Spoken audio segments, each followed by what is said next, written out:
ഇന്ത്യയുടെ ചരിത്രം എന്ന് കേൾക്കുമ്പോൾ നിങ്ങളുടെ മനസ്സിൽ ആദ്യം വരുന്നത് എന്താണ്? മഹത്തായ സാമ്രാജ്യങ്ങളോ, രാജാക്കന്മാരോ, യുദ്ധങ്ങളോ, അതോ സ്വാതന്ത്ര്യ സമരമോ? എന്നാൽ ഒരു നിമിഷം ഒന്ന് ചിന്തിച്ചു നോക്കൂ. ആയിരക്കണക്കിന് വർഷങ്ങൾക്ക് മുമ്പ് നഗരാസൂത്രണം, മലിനജല നിർഗമന സംവിധാനം, കൃത്യമായ അളവ് കോലുകൾ, വ്യാപാര ബന്ധങ്ങൾ എന്നിവയുള്ള ഒരു സംസ്കാരം ഈ മണ്ണിൽ വളർന്നിരുന്നു. അതിലും അതിശയകരമായ കാര്യം, ഇന്ത്യയുടെ ചരിത്രം ഒരു രാജാവിൽ നിന്നോ ഒരു സാമ്രാജ്യത്തിൽ നിന്നോ ആരംഭിക്കുന്നതല്ല. മനുഷ്യൻ ഈ ഉപഭൂഖണ്ഡത്തിൽ ജീവിക്കാൻ തുടങ്ങിയ കാലം മുതൽ ഇന്നത്തെ ഇന്ത്യ രൂപപ്പെടുന്നവരെയുള്ള ഒരു വലിയ യാത്രയാണ് ഇന്ത്യൻ ചരിത്രം. ഈ ചരിത്രം മനസ്സിലാക്കിയാൽ ഇന്ത്യയിലെ ഭാഷകൾ, മതങ്ങൾ, സംസ്കാരങ്ങൾ, നഗരങ്ങൾ, ഭരണരീതികൾ, സാമൂഹിക മാറ്റങ്ങൾ, യൂറോപ്യൻ ശക്തികളുടെ വരവ്, ബ്രിട്ടീഷ് ഭരണത്തിൻ്റെ സ്വാധീനം, ഒടുവിൽ ഇന്ത്യ സ്വാതന്ത്ര്യം എങ്ങനെ നേടിയെടുത്തു, ഇതെല്ലാം തമ്മിലുള്ള ബന്ധം വളരെ വ്യക്തമായിട്ട് മനസ്സിലാക്കാൻ കഴിയും. അപ്പോൾ നമുക്ക് ഈ യാത്ര ആരംഭിക്കാം. ആയിരക്കണക്കിന് വർഷങ്ങൾ പിന്നേക്ക് പോയി ചരിത്രത്തിൻ്റെ ഏറ്റവും പഴയ പാടുകൾ തേടി. ഇന്ത്യ എന്ന ഉപഭൂഖണ്ഡത്തിലെ മനുഷ്യവാസത്തിൻ്റെ തെളിവുകൾ പ്രാചീന ശിലായുഗത്തിൽ നിന്ന് കിട്ടുന്നു. അന്ന് മനുഷ്യൻ്റെ ജീവിതം പ്രധാനമായും വേട്ടയാടലിനെയും ഭക്ഷണം ശേഖരിക്കുന്നതിനെയും ആശ്രയിച്ചായിരുന്നു. കല്ലുകൊണ്ടുള്ള ആയുധങ്ങളായിരുന്നു പ്രധാന ഉപകരണങ്ങൾ. പിന്നീട് മനുഷ്യൻ കൃഷിയിലേക്ക് മാറി, മൃഗങ്ങളെ വളർത്താൻ തുടങ്ങി, സ്ഥിരതാമസ കേന്ദ്രങ്ങൾ രൂപപ്പെട്ടു. ഇതോടെ മനുഷ്യ ചരിത്രത്തിൽ തന്നെ വലിയൊരു മാറ്റം സംഭവിച്ചു. സഞ്ചരിച്ചുകൊണ്ടിരുന്ന മനുഷ്യർ ജീവിതത്തിൽ നിന്ന് സ്ഥിരതാമസ ജീവിതത്തിലേക്കുള്ളൊരു മാറ്റമുണ്ടായി. കൃഷി ആരംഭിച്ചതോടെ ഭക്ഷ്യോൽപാദനം വർദ്ധിച്ചു, ജനസംഖ്യ വർദ്ധിച്ചു, ഗ്രാമങ്ങൾ രൂപപ്പെട്ടു. പിന്നീട് ഈ ഗ്രാമങ്ങൾ നഗരങ്ങളായി വളർന്നു. ഇതിൻ്റെ ഏറ്റവും ശ്രദ്ധേയമായ ഉദാഹരണമാണ് സിന്ധു നദീതട സംസ്കാരം. ഏകദേശം ക്രിസ്തുവിന് മുമ്പ് 2600 മുതൽ 1900 വരെയുള്ള കാലഘട്ടത്തിലാണ് ഈ സംസ്കാരം ഇതിൻ്റെ പക്വമായ ഘട്ടത്തിലേക്ക് എത്തിയത്. ഹാരപ്പ, മോഹൻജദാരോ, ധോളാവിര, ലോഥൽ തുടങ്ങിയ സ്ഥലങ്ങൾ ഈ സംസ്കാരത്തിൻ്റെ മഹത്വം വ്യക്തമാക്കുന്നുണ്ട്. ഇവിടെയാണ് ഒരു അതിശയകരമായ കാര്യം. മോഹൻജദാരോ പോലെയുള്ള നഗരങ്ങൾ, ക്രമബദ്ധമായ റോഡുകൾ, വീടുകൾ, കിണറുകൾ, മലിനജല നിർഗമന സംവിധാനം എന്നിവ ഉണ്ടായിരുന്നു. പല വീടുകൾക്കും തന്നെ വെള്ളം ലഭിക്കുന്ന സംവിധാനവും ഡ്രെയിനേജ് സംവിധാനവും ഉണ്ടായിരുന്നു. ഇന്നത്തെ നഗരാസൂത്രണത്തെക്കുറിച്ച് സംസാരിക്കുമ്പോൾ പോലും ശ്രദ്ധിക്കേണ്ട തരത്തിലുള്ള സംവിധാനങ്ങളാണ് അവിടെ ഉണ്ടായിരുന്നത്. ഹാരപ്പയും മോഹൻജദാരോയും പേരുകളിൽ സാമ്യമുള്ളതിനാൽ പലർക്കും കുഴപ്പമുണ്ടാകാറുണ്ട്. വളരെ ലളിതമായി ഓർക്കുക. ഹാരപ്പ പഞ്ചാബ് പ്രദേശം, മോഹൻജദാരോ സിന്ധ് പ്രദേശം. മോഹൻജദാരോ എന്ന പേരിന് തന്നെ ഏകദേശം മരിച്ചവരുടെ കുന്ന് എന്ന അർത്ഥമാണ് നൽകുന്നത്. ലോഥൽ ഗുജറാത്തിൽ സ്ഥിതി ചെയ്തിരുന്ന പ്രധാന തുറമുഖ കേന്ദ്രമായിരുന്നു. ധോളാവിരയും ഗുജറാത്തിലെ കച്ച് പ്രദേശത്ത് സ്ഥിതി ചെയ്തിരുന്ന ശ്രദ്ധേയമായ നഗര കേന്ദ്രമായിരുന്നു. സിന്ധു സംസ്കാരത്തിൻ്റെ മറ്റൊരു പ്രത്യേകത അതിൻ്റെ വ്യാപാര ബന്ധങ്ങളാണ്. മെസപ്പൊട്ടോമിയയുമായി പോലും വ്യാപാര ബന്ധം ഉണ്ടായിരുന്നുവെന്ന് തെളിവുകൾ സൂചിപ്പിക്കുന്നു. എന്നാൽ ഈ സംസ്കാരത്തിൻ്റെ ലിപി ഇന്നും പൂർണ്ണമായി വായിച്ചെടുക്കാൻ കഴിഞ്ഞിട്ടില്ല. അതുകൊണ്ട് തന്നെ ഇവരുടെ രാഷ്ട്രീയ സംവിധാനം, മതവിശ്വാസങ്ങൾ, ഭാഷ തുടങ്ങിയ പല കാര്യങ്ങളും ഇന്നും ഗവേഷണത്തിൻ്റെ വിഷയങ്ങളാണ്. ഇതുവരെ നമുക്കൊന്ന് ചുരുക്കി നോക്കാം. കൃഷി, സ്ഥിരതാമസം, നഗരവൽക്കരണം, ഇതാണ് പ്രാചീന ഇന്ത്യൻ ചരിത്രത്തിലെ വലിയ മാറ്റത്തിൻ്റെ തുടക്കം. അതിൻ്റെ ഏറ്റവും മികച്ച ഉദാഹരണങ്ങളിലൊന്നാണ് സിന്ധു നദീതട സംസ്കാരം. പിന്നീട് ഇന്ത്യൻ ചരിത്രത്തിൽ മറ്റൊരു പ്രധാന ഘട്ടം ആരംഭിക്കുന്നു, വേദകാലം. വേദകാലം സാധാരണയായി പ്രാരംഭ വേദകാലം, ഉത്തര വേദകാലം എന്നിങ്ങനെ വിശദീകരിക്കാറുണ്ട്. ഈ കാലഘട്ടത്തിൻ്റെ പ്രധാന സ്രോതസ്സുകളാണ് വേദങ്ങൾ. ഋഗ്വേദം, സാമവേദം, യജുർവേദം, അഥർവവേദം എന്നിങ്ങനെ 4 വേദങ്ങളുണ്ട്. ഇവിടെ ഒരു കാര്യം പ്രത്യേകം ശ്രദ്ധിക്കണം. ഋഗ്വേദമാണ് ഏറ്റവും പഴയ വേദം. വേദകാല സമൂഹത്തിൽ കുടുംബം, ഗോത്രം, ജനങ്ങൾ തുടങ്ങിയ സാമൂഹിക ഘടനകൾക്ക് പ്രാധാന്യമുണ്ടായിരുന്നു. കാലക്രമേണ കൃഷി വികസിച്ചു, ഇരുമ്പിൻ്റെ ഉപയോഗവും വർദ്ധിച്ചു, ജനവാസ കേന്ദ്രങ്ങൾ വ്യാപിച്ചു. ഇതോടൊപ്പം തന്നെ ഇന്ത്യൻ ചരിത്രത്തിലെ മറ്റൊരു വലിയ മാറ്റമുണ്ടായി. ചെറിയ ജനപദങ്ങൾ ശക്തമായ രാഷ്ട്രീയ കേന്ദ്രങ്ങളായി വളർന്നു വന്നു. ക്രിസ്തുവിന് മുമ്പ് 6-ാം നൂറ്റാണ്ടോടെ വടക്കേ ഇന്ത്യയിൽ 16 മഹാജനപദങ്ങൾ പ്രധാന ശക്തികളായി ഉയർന്നു വന്നു.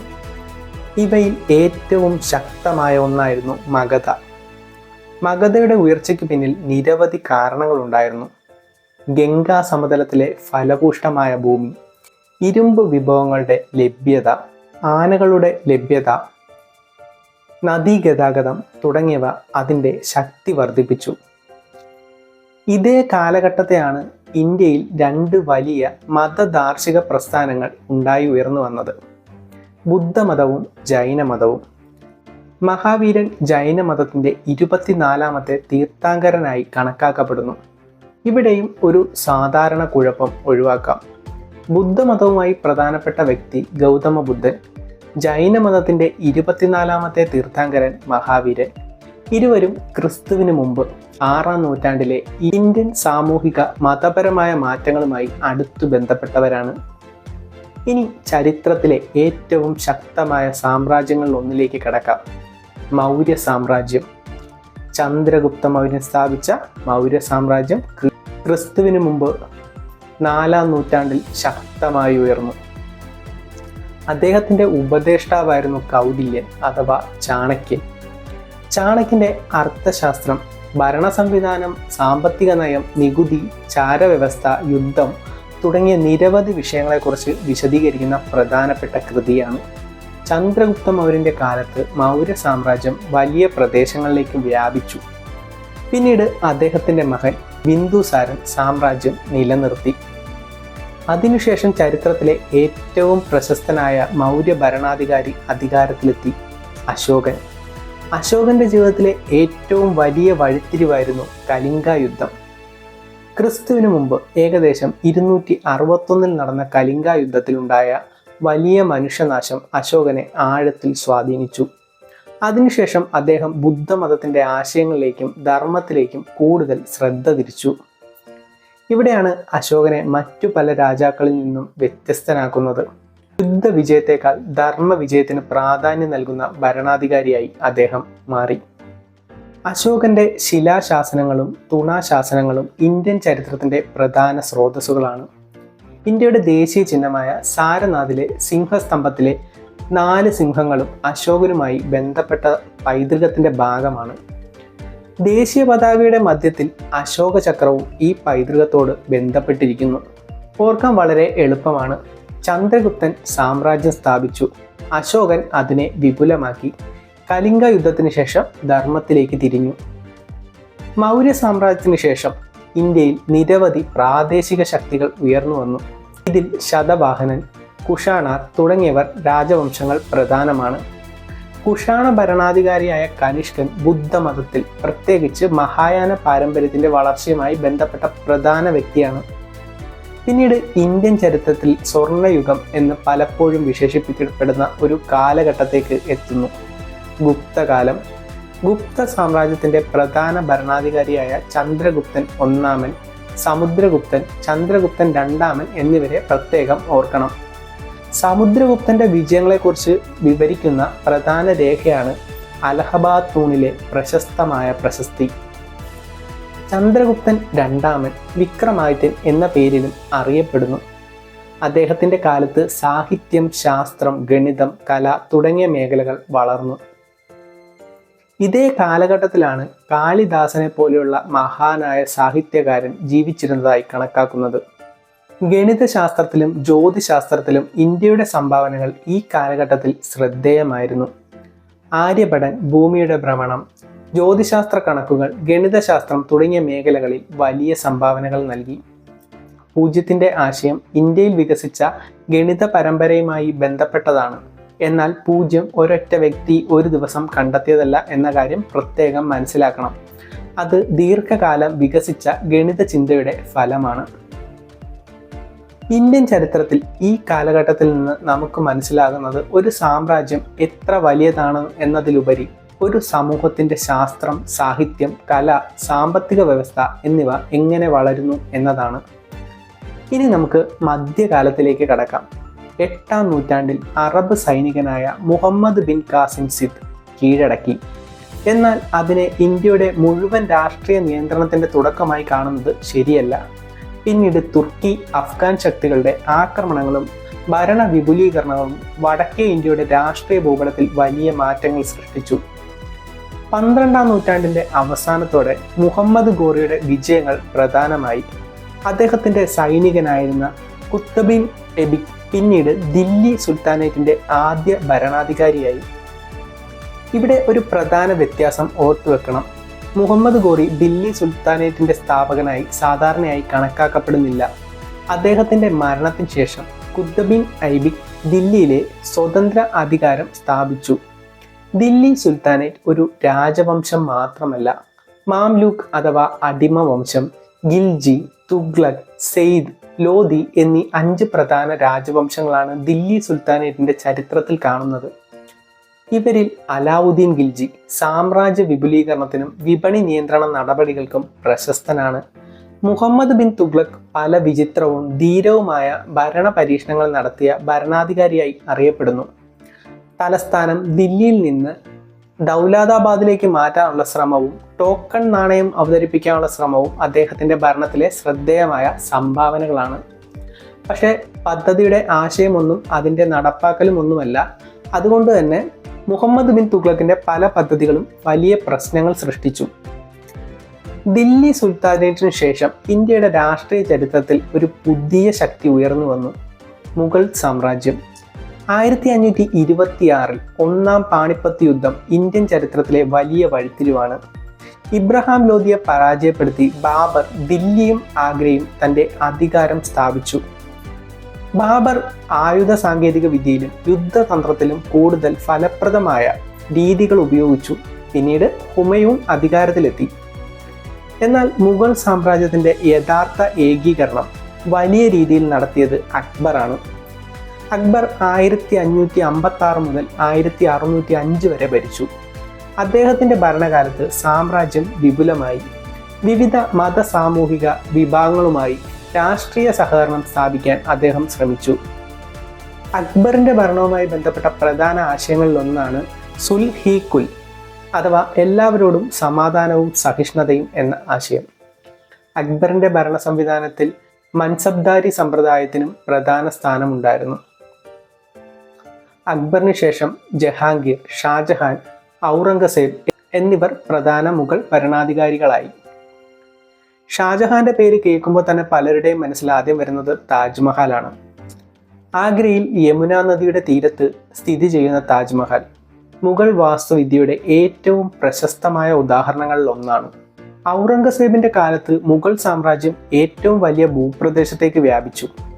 എന്നാൽ അതേസമയം സാമ്രാജ്യത്തിന് നേരിടേണ്ടി വന്ന രാഷ്ട്രീയ, സാമ്പത്തിക, സൈനിക സമ്മർദ്ദങ്ങളും വർദ്ധിച്ചു. ഇതോടൊപ്പം ദക്ഷിണേന്ത്യയിൽ മറ്റൊരു ശക്തി ഉയർന്നു വരികയായിരുന്നു: മറാത്ത ശക്തി. ശിവജി മഹാരാജ് മറാത്ത ശക്തിയുടെ ഉയർച്ചയിലെ പ്രധാന വ്യക്തിയാണ്. കോട്ടകളെ കേന്ദ്രീകരിച്ചുള്ള യുദ്ധതന്ത്രം, പ്രാദേശിക ഭരണ സംവിധാനം, സൈനിക സംഘടന എന്നിവയിൽ അദ്ദേഹം ശ്രദ്ധേയമായ മാറ്റങ്ങൾ സൃഷ്ടിച്ചു. ഇനി ദക്ഷിണേന്ത്യയെക്കുറിച്ച് പറയാതെ ഇന്ത്യൻ ചരിത്രം പൂർണ്ണമാകില്ല. ചോളർ, പാണ്ഡ്യർ, ചേരർ, പല്ലവർ, ചാളുക്യർ, രാഷ്ട്രകൂടർ, വിജയനഗര സാമ്രാജ്യം തുടങ്ങിയ നിരവധി ശക്തികൾ ദക്ഷിണേന്ത്യയുടെ ചരിത്രത്തെ രൂപപ്പെടുത്തി.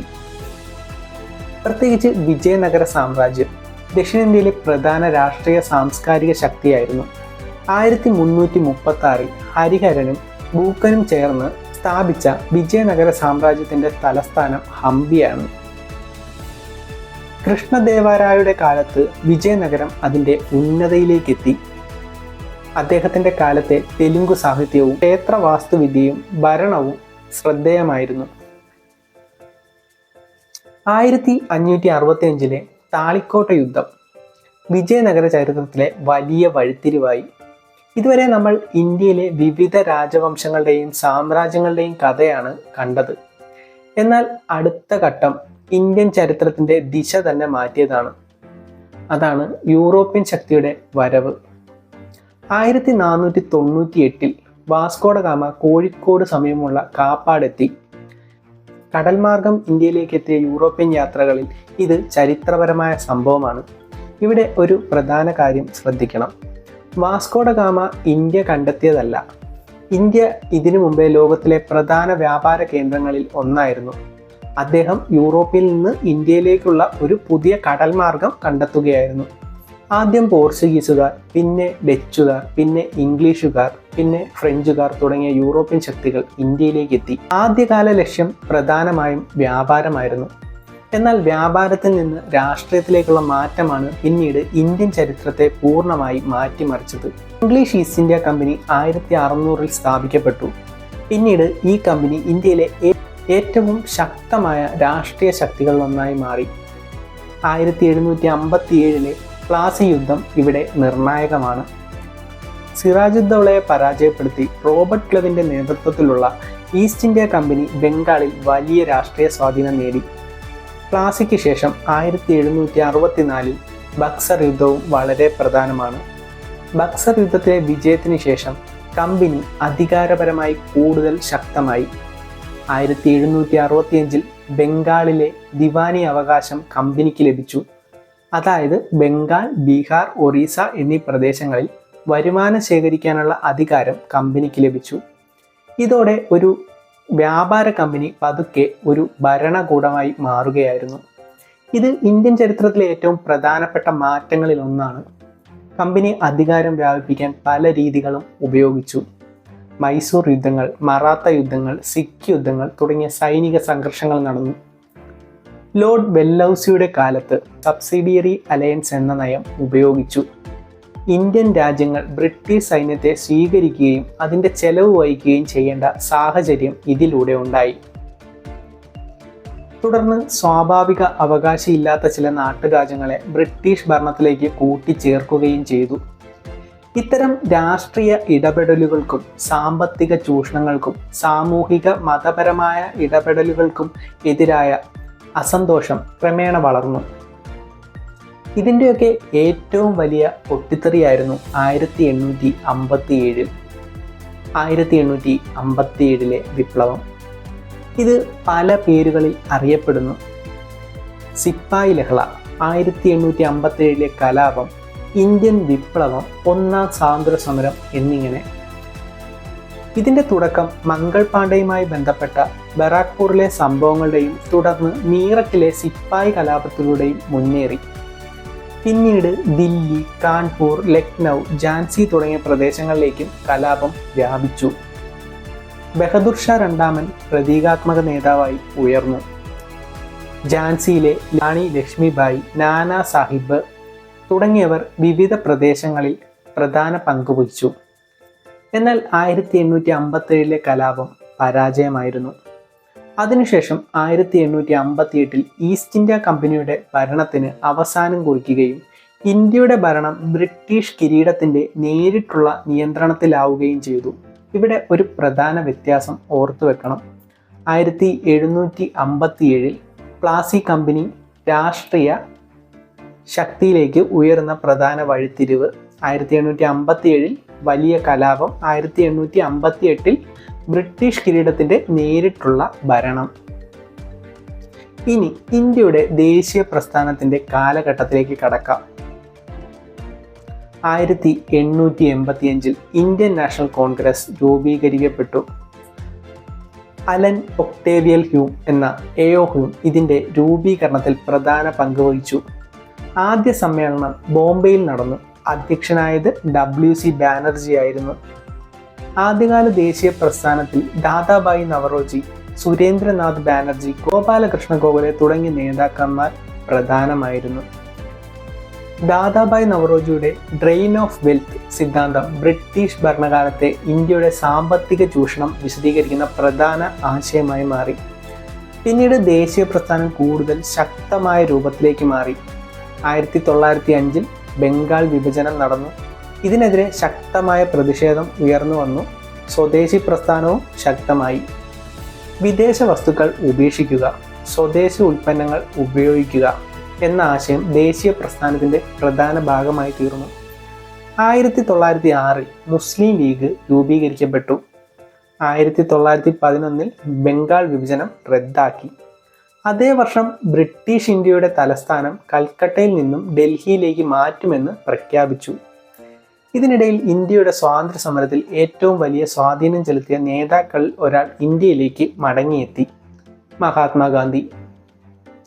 1915 ഗാന്ധിജി ദക്ഷിണാഫ്രിക്കയിൽ നിന്ന് ഇന്ത്യയിലേക്ക് തിരിച്ചെത്തി. ഇന്ത്യയിൽ അദ്ദേഹത്തിൻ്റെ ആദ്യകാല പ്രധാന പ്രസ്ഥാനങ്ങൾ 1917 ചാമ്പാരൻ സത്യാഗ്രഹം, 1918 ഗേഡ സത്യാഗ്രഹം, 1918 തന്നെ അഹമ്മദാബാദ് മില്ല് സമരം എന്നിവ ഉൾപ്പെടുന്നു. 1919 റൗലറ്റ് ആക്ട് പാസാക്കി. വിചാരണ കൂടാതെ തടങ്കലിൽ വയ്ക്കാനുള്ള അധികാരങ്ങൾ നൽകിയത് വലിയ പ്രതിഷേധത്തിന് കാരണമായി. അതേ വർഷം ഏപ്രിൽ 13 അമൃത്സറിലെ ജാലിയൻ വാലാബാഗിൽ ജനറൽ റെജിനാൾഡ് ഡയറിൻ്റെ നേതൃത്വത്തിൽ നടന്ന വെടിവെപ്പിൽ ഇന്ത്യൻ ദേശീയ പ്രസ്ഥാനത്തെ ആഴത്തിൽ സ്വാധീനിച്ചു. ജാലിയൻ വാലാബാഗ് സംഭവത്തിന് ശേഷം ബ്രിട്ടീഷ് ഭരണത്തിനെതിരായ ജനവികാരം കൂടുതൽ ശക്തമായി. 1920 അസഹകരണ പ്രസ്ഥാനം ആരംഭിച്ചു. വിദേശ വസ്തുക്കൾ ബഹിഷ്കരിക്കുക, സർക്കാർ സ്ഥാപനങ്ങളിൽ നിന്ന് വിട്ടുനിൽക്കുക തുടങ്ങിയ രീതിയിലുള്ള ബ്രിട്ടീഷ് ഭരണത്തിനെതിരെ അഹിംസാപരമായ സമ്മർദ്ദം സൃഷ്ടിക്കുകയായിരുന്നു ലക്ഷ്യം. എന്നാൽ 1922 ചൗരി ചൗര സംഭവത്തിനു ശേഷം ഗാന്ധിജി അസഹകരണ പ്രസ്ഥാനം പിൻവലിച്ചു. ഇവിടെ ഒരു കാര്യം ശ്രദ്ധിക്കണം. ഗാന്ധിജിയുടെ പ്രസ്ഥാനങ്ങളുടെ ശക്തി ജനപങ്കാളിത്തത്തിലായിരുന്നു. എന്നാൽ അഹിംസ എന്ന തത്വത്തിൽ അദ്ദേഹം വളരെ കർക്കശനായിരുന്നു. പ്രസ്ഥാനം അക്രമത്തിലേക്ക് വഴുതിയപ്പോൾ അത് നിർത്താൻ പോലും അദ്ദേഹം തയ്യാറായി. പിന്നീട് 1930 മറ്റൊരു ചരിത്രപ്രധാനമായ പ്രസ്ഥാനം ആരംഭിച്ചു, ഉപ്പ് സത്യാഗ്രഹം. സബർമതി ആശ്രമത്തിൽ നിന്ന് ദണ്ഡിയിലേക്ക് നടത്തിയ ദണ്ഡി യാത്രയിലൂടെ ഗാന്ധിജി ബ്രിട്ടീഷ് ഉപ്പ് നയത്തെ വെല്ലുവിളിച്ചു. ഉപ്പ് എന്നത് വളരെ സാധാരണമായൊരു വസ്തുവാണ്. എന്നാൽ അതിനെ തന്നെ പ്രതിഷേധത്തിൻ്റെ പ്രതീകമാക്കി മാറ്റിയതിനാലാണ് ഈ പ്രസ്ഥാനത്തിൻ്റെ ശക്തി. 1930 സിവിൽ നിയമലംഘന പ്രസ്ഥാനം ദേശീയ പ്രസ്ഥാനത്തിന് വലിയ ജനപിന്തുണ നൽകി. 1931 ഗാന്ധി ഇൻവീർ ഉടമ്പടിയും തുടർന്ന് നടന്ന രണ്ടാം വട്ടമേശ സമ്മേളനവും ഈ ഘട്ടത്തിലെ പ്രധാന സംഭവങ്ങളാണ്. അതേസമയം സുഭാഷ് ചന്ദ്രബോസ് കൂടുതൽ ശക്തമായ പോരാട്ട രീതിയെ പിന്തുണച്ചു. പിന്നീട് അദ്ദേഹം ആസാദ് ഹിന്ദ് ഫൗജുമായി ബന്ധപ്പെട്ട് ബ്രിട്ടീഷ് ഭരണത്തിനെതിരെ സായുധ പോരാട്ടം നയിച്ചു. ഇനി 1942 ക്വിറ്റ് ഇന്ത്യ പ്രസ്ഥാനം. 1942 ഓഗസ്റ്റ് 8 ബോംബെയിലെ ഗ്വാലിയ ടാങ് മൈതാനത്ത് കോൺഗ്രസ് ക്വിറ്റ് ഇന്ത്യ പ്രമേയം പാസാക്കി. ഡു ഓർ ഡൈ എന്ന ഗാന്ധിജിയുടെ ആഹ്വാനം ഈ പ്രസ്ഥാനത്തിൻ്റെ പ്രധാന മുദ്രാവാക്യമായി. ബ്രിട്ടീഷ് ഭരണത്തിനെതിരായ രാജ്യത്തിൻ്റെ വിവിധ ഭാഗങ്ങളിൽ ശക്തമായ പ്രതിഷേധങ്ങളുണ്ടായി. രണ്ടാം ലോക മഹായുദ്ധത്തിൻ്റെ പശ്ചാത്തലവും ബ്രിട്ടീഷ് ഭരണത്തിനെതിരായ ജനവികാരവും സാമ്പത്തിക പ്രശ്നങ്ങളും രാഷ്ട്രീയ സമ്മർദ്ദങ്ങളും എല്ലാം ചേർന്ന് പുതിയ സ്വാതന്ത്ര്യ സമരത്തിലേക്കുള്ള വഴിയൊരുക്കി. 1946 റോയൽ ഇന്ത്യ നേവി കലാപവും ബ്രിട്ടീഷ് ഭരണത്തിൻ്റെ നിലനിൽപ്പിനെക്കുറിച്ച് ഗുരുതരമായ ചോദ്യങ്ങൾ ഉയർത്തി. എന്നാൽ സ്വാതന്ത്ര്യത്തോടൊപ്പം ഇന്ത്യയുടെ വിഭജനവും നടന്നു. ഇന്ത്യയും പാകിസ്ഥാനും എന്നിങ്ങനെ രണ്ട് രാജ്യങ്ങൾ രൂപപ്പെട്ടു. വിഭജനത്തോടനുബന്ധിച്ച് വലിയ തോതിലുള്ള കുടിയേറ്റവും സാമൂഹിക അക്രമങ്ങളും നടന്നു. ലക്ഷക്കണക്കിന് ആളുകളുടെ ജീവിതം ഇതിലൂടെ തകർന്നു. സ്വാതന്ത്ര്യത്തിനു ശേഷം ഇന്ത്യയുടെ മുന്നിലുള്ള ഏറ്റവും വലിയ വെല്ലുവിളികളിലൊന്ന് പുതിയ രാജ്യത്തിന് ഒരു ഭരണഘടനാപരമായ ജനാധിപത്യ രാഷ്ട്രമാക്കി മാറ്റുക എന്നതായിരുന്നു. ഭരണഘടനാ നിർമ്മാണ സഭ ഭരണഘടന തയ്യാറാക്കി. ഡോക്ടർ BR അംബേദ്കർ കരട് സമിതി അധ്യക്ഷനായിരുന്നു. 1949 നവംബർ 26 ഭരണഘടന അംഗീകരിച്ചു. 1950 ജനുവരി 26 ഭരണഘടന പ്രാബല്യത്തിൽ വന്നു.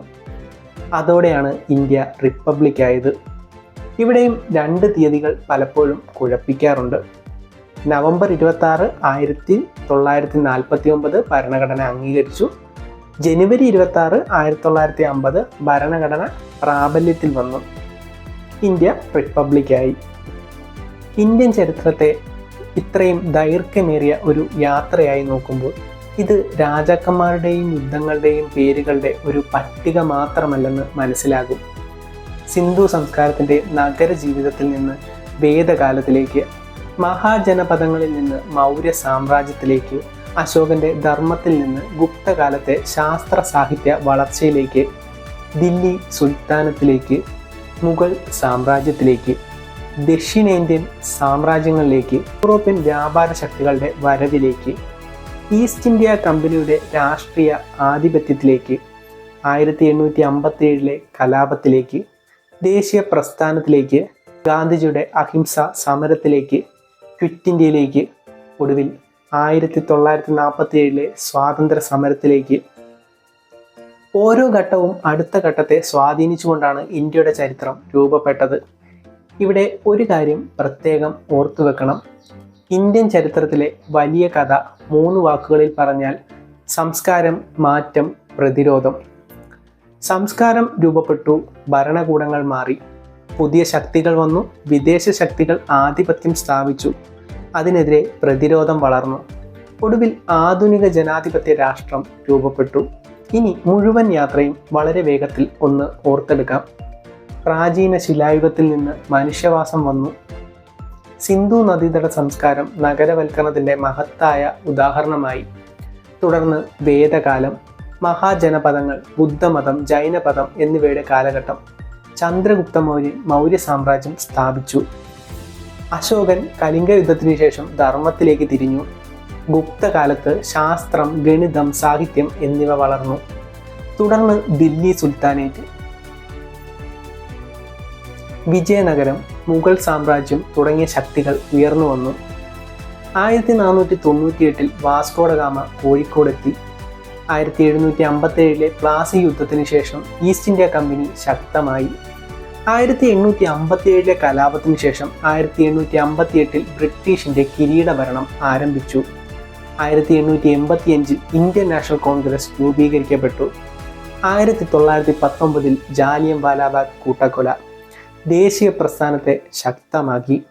1920 അസഹകരണ പ്രസ്ഥാനം, 1930 ഉപ്പു സത്യാഗ്രഹം, 1942 ക്വിറ്റ് ഇന്ത്യ പ്രസ്ഥാനം എന്നിവ സ്വാതന്ത്ര്യ സമരത്തിൻ്റെ പ്രധാന ഘട്ടങ്ങളായി. ഒടുവിൽ 1497 ഓഗസ്റ്റ് 15 ഇന്ത്യ സ്വാതന്ത്ര്യം നേടി. 1950 ജനുവരി 26 ഭരണഘടന പ്രാബല്യത്തിൽ വന്നു. ഇപ്പോൾ ഈ ചരിത്രയാത്രയിൽ നിങ്ങൾക്ക് സ്വയം ചിന്തിച്ച് ഉത്തരം കണ്ടെത്താം.